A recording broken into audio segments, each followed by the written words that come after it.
The big room got quiet. Elder Zorax just finished reading about a planet called Earth. At the round blue table, aliens from 17 space nations looked at each other with worry. "It is now decided," Zorax said in his rough voice that filled the room. "The planet Earth is marked as a death world. No one should go there." Ambassador Clev from the Araxian hierarchy laughed. His 4 red eyes blinked fast.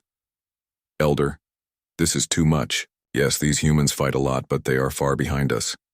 They cannot even travel to other stars." "That is why they are dangerous," Elder Zorax shot back. "All of us grew strong by working together. But humans? They grew strong by fighting wars. Their whole story is battle after battle. But look at what they have," Clave argued.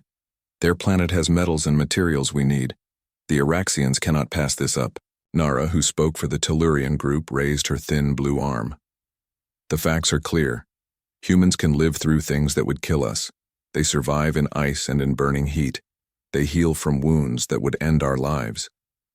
Yet they are stuck on one small planet." Clev waved his hand to dismiss her. "What harm could they do?"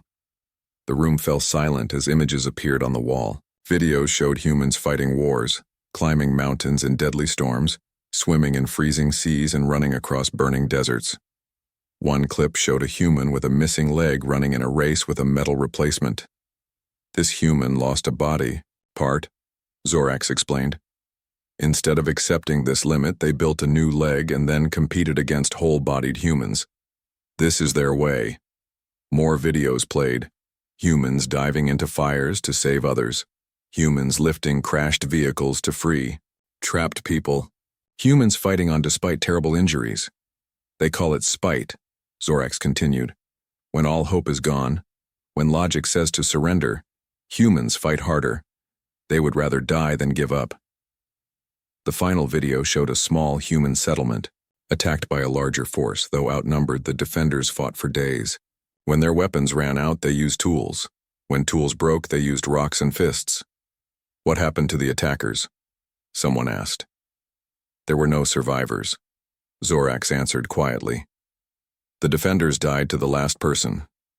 But they took all attackers with them." Uneasy whispers filled the room.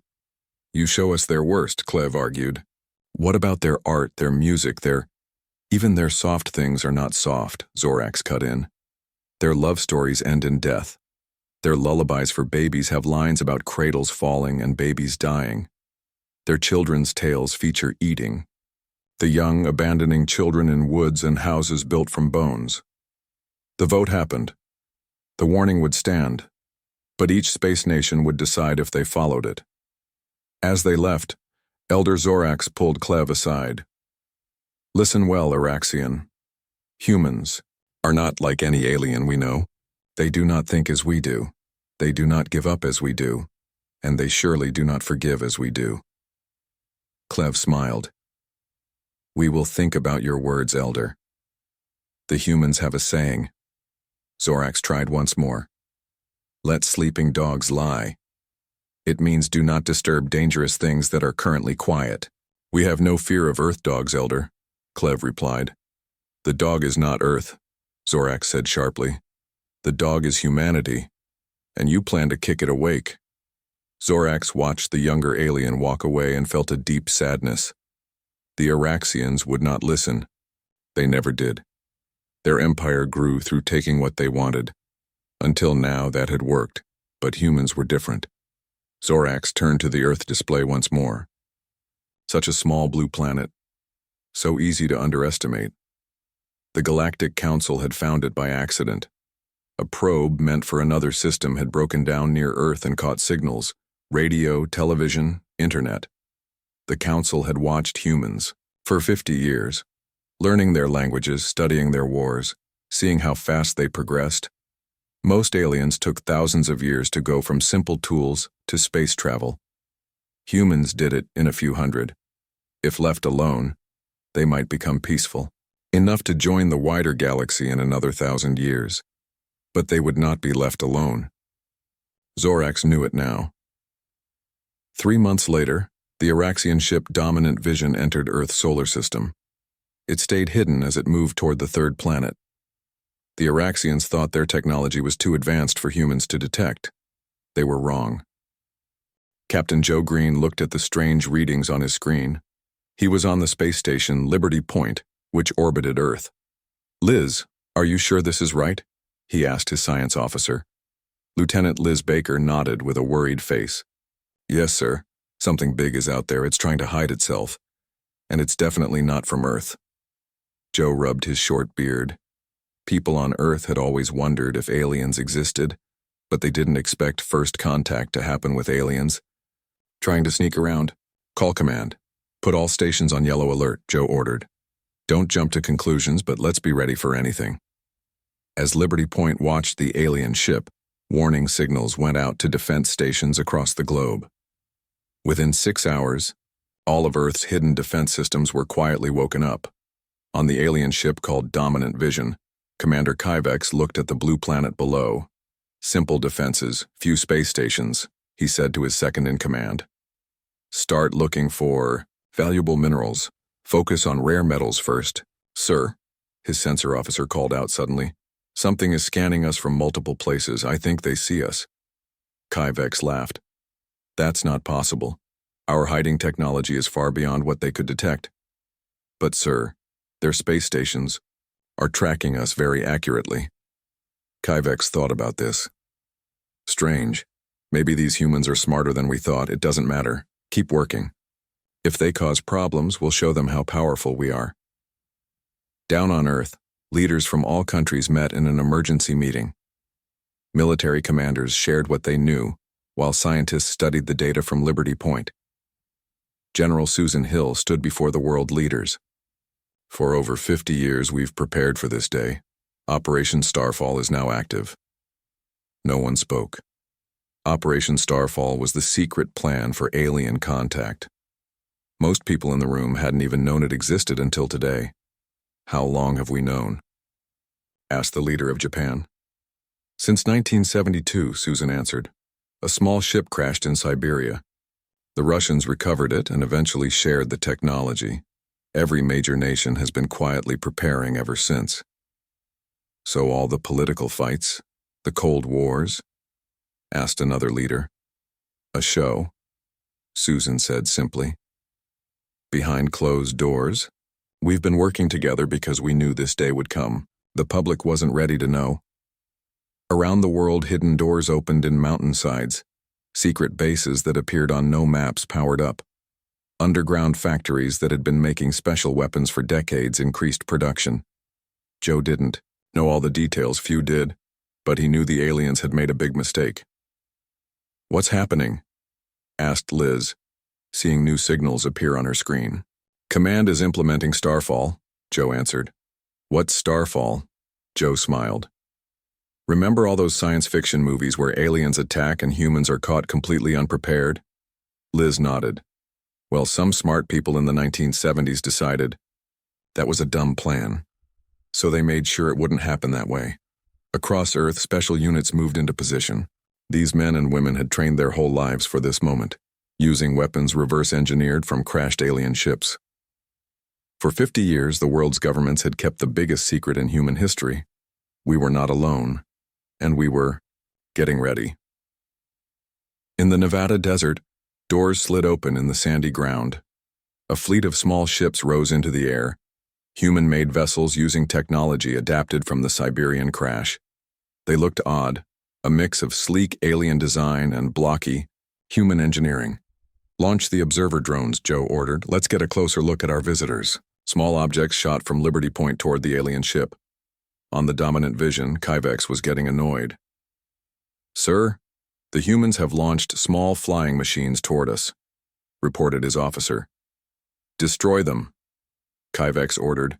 Energy beams shot out, hitting several drones, but some got through.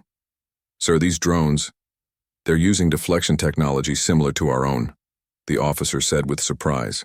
Kyvex stood up quickly. "That's not possible. How would they have—" "Sir, multiple objects launching from the planet's surface."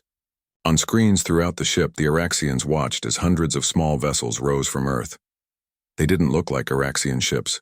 They were rougher, less elegant, but they moved with similar speed. Impossible, Kyvex whispered. The report said they had no space combat ability. The report was wrong, his second-in-command said quietly. Kyvex felt fear for the first time. Ready weapons. Prepare to... His words were cut off as the first human ships reached the dominant vision and began scanning it with energy beams that cut through the Araxian shields like they weren't even there. Joe watched from Liberty Point. They're testing our response, he said. Let's show them we're not as primitive as they thought. He pressed a button. This is Captain Joe Green of Earth Defense. Unknown vessel, you have entered Earth space without permission. Power down and... Prepare to be boarded or we will take action.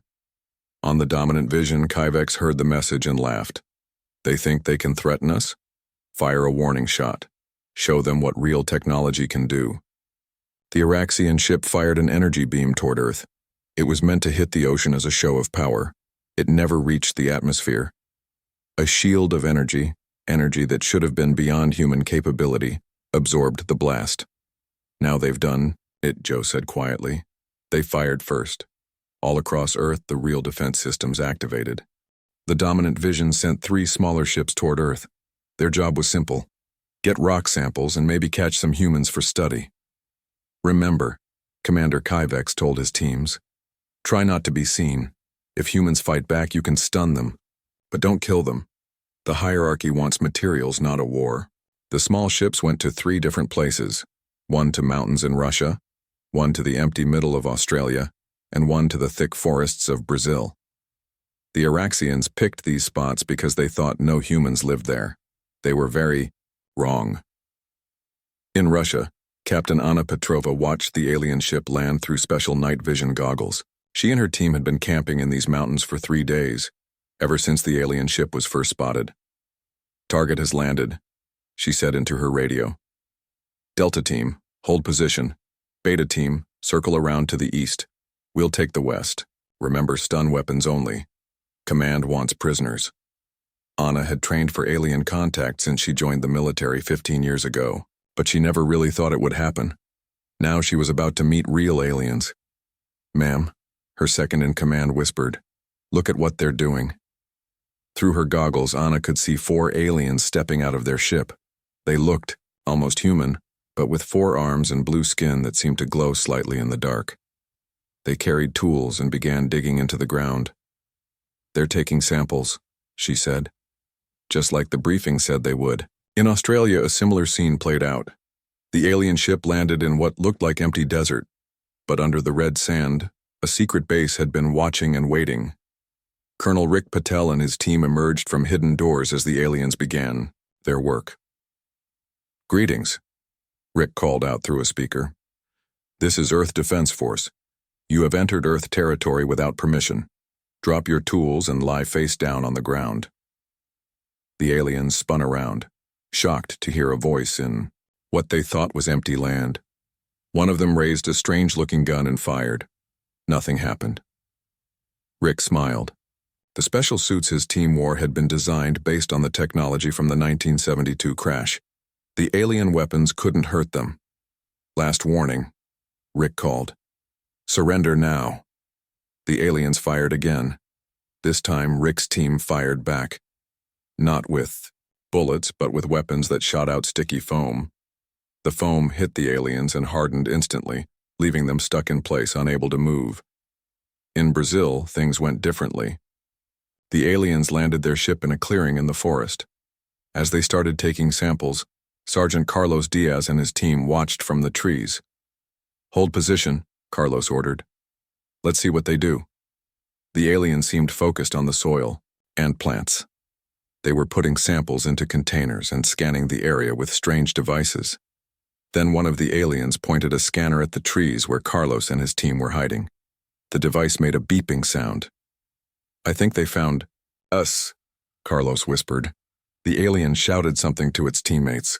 They all pulled out weapons. So much for peaceful contact, Carlos muttered.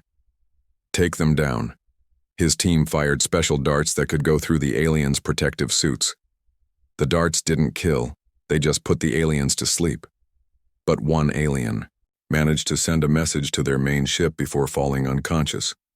On the dominant vision, Commander Kyvex got the warning message. Ambushed? How could primitives ambush our teams, he shouted. His bridge crew looked scared. This was not going as planned. Sir, we've lost contact with the other two landing parties, reported his communications officer. Kyvex hit his control panel in anger. These humans are not the simple creatures we were told about. Prepare attack ships. We'll show them what happens when they challenge the Oraxian hierarchy. 20 attack ships launched from the dominant vision. Each one carried weapons that could destroy a small city. Sir, said his weapons officer, shouldn't we check with hierarchy command first? We were told to avoid open conflict. These humans attacked us first, Kyvex shouted. We respond with force. That's the Oraxian way. As the attack ships headed toward Earth, Kyvex felt better. Soon the humans would learn to fear Oraxian power. Then the radar screen lit up with warning lights. Sir, hundreds of objects launching from Earth. Kyvex watched in shock as small, fast ships rose from the planet. They didn't look like anything in the Oraxian database. They were a mix of Earth and alien technology, blocky but deadly looking. Impossible, he whispered. They can't have space fighters. The reports were wrong, his second-in-command said. Very wrong. The human ships moved faster than should have been possible. They surrounded the Oraxian attack ships within minutes. Sir, they're broadcasting a message. On the main screen, a human face appeared. It was General Susan Hill, Oraxian. Vessel, she said calmly, your attack ships have entered Earth defense space. This is an act of war. Power down your weapons or we will respond with force. Kyvex laughed. You think your primitive ships can match Oraxian technology? Fire all. Weapons, show them who rules the stars. The Oraxian ships fired and watched in horror as their energy beams were absorbed by shields around the Earth ships. Then the Earth ships fired back. On Liberty Point, Joe Green and Liz Baker watched the battle unfold. I can't believe it's really happening, Liz said. First contact and it's war. Joe nodded sadly. Seems like the Council was right about one thing. Aliens and humans think very differently. He looked at the screen showing the battle. The Earth ships were winning easily. 50 years of preparation had paid off. I just hope we captured enough of them alive to talk to, Joe said.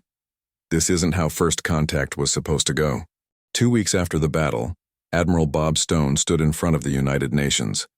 On the big screen behind him, pictures showed captured alien ships and prisoners. Ladies and gentlemen, he began, for 50 years, we kept the biggest secret in history. Now the secret is out. We are not alone in the universe, and we are at war. The room filled with whispers and worried faces. A woman from India stood up. With whom are we at war, Admiral? Just these blue aliens or others too? Bob pointed to the screen, which now showed a map of stars with many colored dots. According to information we got from the aliens' computers, these Oraxians are just one of many alien groups. They all belong to something called the Galactic Council. The Council warned the Oraxians not to come here. They called Earth a death world and told everyone to stay away. He looked around the room. The Oraxians didn't listen. Now they will send more ships when they don't hear from this one. What can we do? Asked a man from Brazil. Hide? Talk? Fight? All three, Bob answered. Thanks to the crashed ship from 1972 and what we've learned from these new ships, we now have better technology than we ever dreamed possible. We can travel between stars. We can fight back. Gasps filled the room. Most people there had no idea humans had such advanced technology. How? Is this possible? Asked another leader. How did we build starships without anyone knowing? Bob smiled. Remember the missing trillions from military budgets that caused so much political fighting? It wasn't missing. It was funding the biggest secret project in human history. He touched a button on his device. The screen showed a huge underground base with rows of ships being built. We've been getting ready for 50 years, Bob said. Not just with weapons and ships, but with plans. Operation Starfall has 3 parts. First, defend Earth. We've done that. Second, find friends among the aliens who might help us. Third, make sure no one threatens Earth again. In big factories hidden under mountains and oceans, workers built more ships. Engineers studied alien technology and made it better by adding human ideas. Scientists figured out how alien weapons worked and found ways to stop them. At a special base under the Greenland ice, Dr. Maya Reed studied the alien language with the help of captured Oraxians. "You don't understand," said the head alien prisoner named Telvik. "The hierarchy will send hundreds of ships when they learn what happened." Maya nodded. "We're counting on it." She showed him a tablet with pictures of the human fleet being built. "But they'll find something very different from what they expect." Telvik's four eyes widened. "These ships, they're more advanced than ours." "We took your technology and made it better," Maya said. "Humans are good at that. We see something new and we improve it. But how? You were supposed to be primitive." Maya smiled. "We've known about aliens since 1972. We've been getting ready ever since." In a medical lab nearby, Dr. Sam Rodriguez studied the alien biology. "It's amazing," he told his team. "They evolved in a world with less gravity and more oxygen. That's why they're taller but physically weaker than us." "Can we use that against them?" asked a young scientist. Sam frowned. "We're scientists, not weapons makers. Our job is to understand them, not find ways to hurt them. But they attacked us first. And we defended ourselves," Sam agreed. "But we won't become monsters just because we're fighting monsters." 6 weeks after the battle, the first human battle fleet left Earth. It had 20 big ships and 50 smaller ones. Admiral Bob Stone led them from his flagship, New Horizon. The fleet's first target was a small Oraxian mining base on a moon 3 light-years from Earth. The plan was simple. Show the Oraxians that humans could reach them, capture the base, and learn more about the wider galaxy. As the fleet prepared to leave, Bob made a speech to his crews. "Today we do what humans have dreamed of for thousands of years. We reach for the stars. But we go not just as explorers. We go as defenders of our world." He looked at the faces of his crew. They came from every country on Earth. The Oraxians thought we were weak because we were divided. They didn't understand that our differences make us strong. We think differently, we solve problems differently, and that gives us an edge they don't have. The ships moved into position. "We aren't looking for a war with the whole galaxy," Bob continued. "We want to find friends out there, allies. But first we need to show the Oraxians that coming to Earth was their biggest mistake." The fleet jumped to light speed, leaving Earth behind. 2 months later, a second Oraxian fleet arrived at Earth. They came with 30 big warships, expecting to find a primitive planet ready for easy conquest. Instead, they found a solar system, protected by hundreds of automated defense stations, each one more advanced than anything the Oraxians had. The stations used technology the Oraxians recognized, because it was their own, improved by human engineers. The Oraxian commander tried to contact Earth but got only an automated message. "Your kind is not welcome here. The people of Earth are no longer home. If you wish to speak with human leaders, try the Oraxian colonies at Proxima Centauri, Tau Ceti, or Epsilon Eridani. They now belong to us." Elder Zorak stood before the emergency meeting of the Galactic Council. His old face looked tired and sad. "I warned you," he said simply. "I warned all of you." On the big screen, videos showed human warships destroying Oraxian defense ships. The humans fought in ways that shocked the watching aliens. Their tactics were surprising.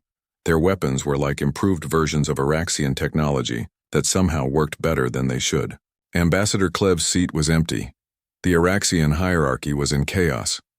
They had lost 12 colonies and their main shipyards to the humans in just 3 months.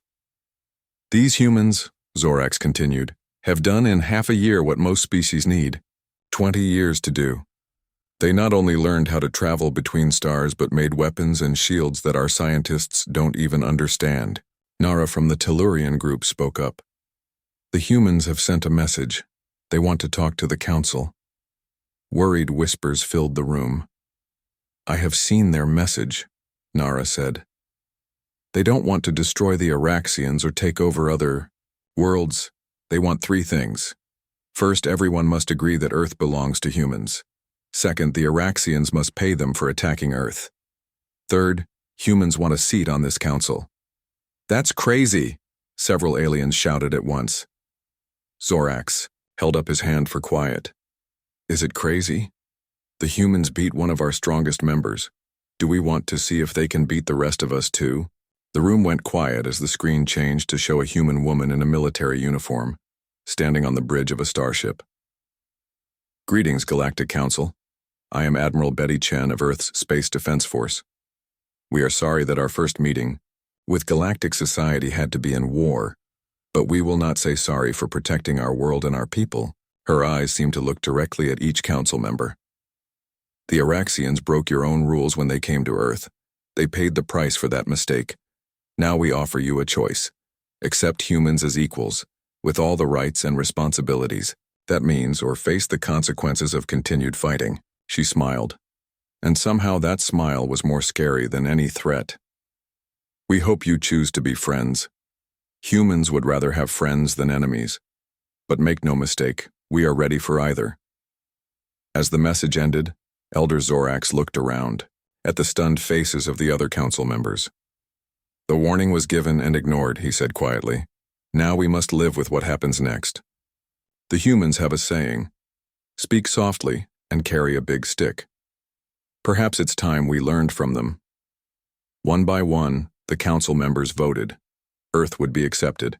Humans would join Galactic Society, not because they were welcome, but because the alternative was too scary to think about. In the years that followed, many aliens came to value human creativity, determination, and even their strange humor. But they never forgot the lesson the Araxians learned too late. When the Galactic Council warns you about a death world, you should listen. The end.